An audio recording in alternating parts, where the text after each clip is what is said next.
Gather around, children. We're going to tell you a tale. It's called Crumpled Foreskin. A long time ago, well, actually not so long ago, there was this little old man, and he wanted so badly to be king.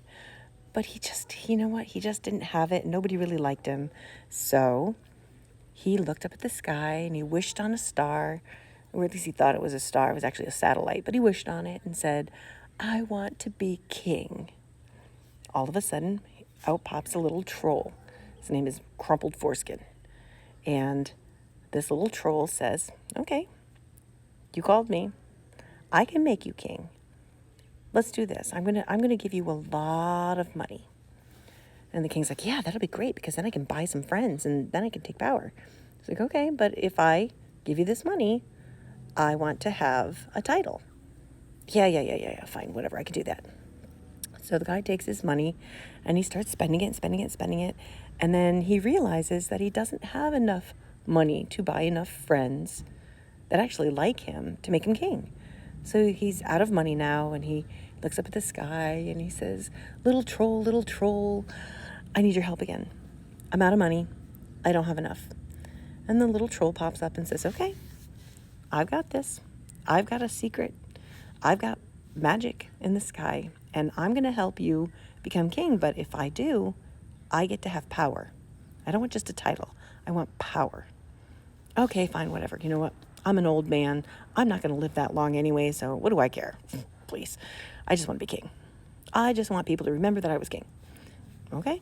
So the little troll goes and he maneuvers his 3 little stars in the sky, which create all this magic, and it rains down and it changes all of the things going on in the country, and it locks the queen up in the tower, and all of a sudden this little old man becomes king. Well, the little troll shows up and says, "Okay, fine, now you're king. I get to have power." King's like, "All right, fine, whatever, do whatever you want, I don't care." And the troll starts going around and starts making decisions and starts changing things and moves into the castle. And the king starts to see that this isn't really what he had bargained for. Like, he didn't really want that. He wanted to have the power, not this troll. But then the troll reminded him, "No, you promised me I get to have this power.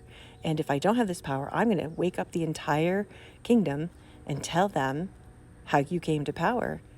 So you can't do anything." And the king's like, "All right, fine. I'm not going to do anything."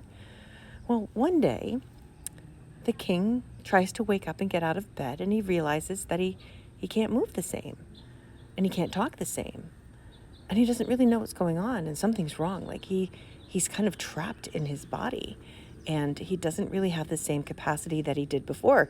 I mean, he didn't perish, but he's not able to be king anymore. And now his son steps up and says, "Well, I get to be king now because I'm next in line." And the little troll says, "No, not so fast. I made a deal. I get to have power." And the son's like, "No, you don't get to have power because I'm next in line. I'm next in line. You don't get to have power." And the troll says, "You know what?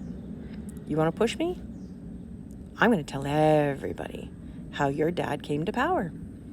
And the son's like, "Fine, whatever, I don't care. That's your deal."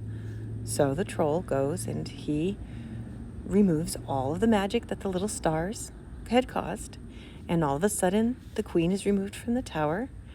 And all of a sudden, the kingdom wakes up and realizes that these stars in the sky are what manipulated the kingdom for this little old man to become king. And his son's like, "Wait a minute, I don't get it. Why would you do that to me? You had power." And he's like, "I have lots of money. I don't care if I have power. I just wanted that because it sounded like it was fun." And the kingdom steps up, and the new queen banishes the son and the king, the old king, the defunct king, to the wilderness. And the country resumes its glory. And the troll returns to his little cave with all of his money and gold, where he could just live happily himself. And the country lives happily ever after. The end.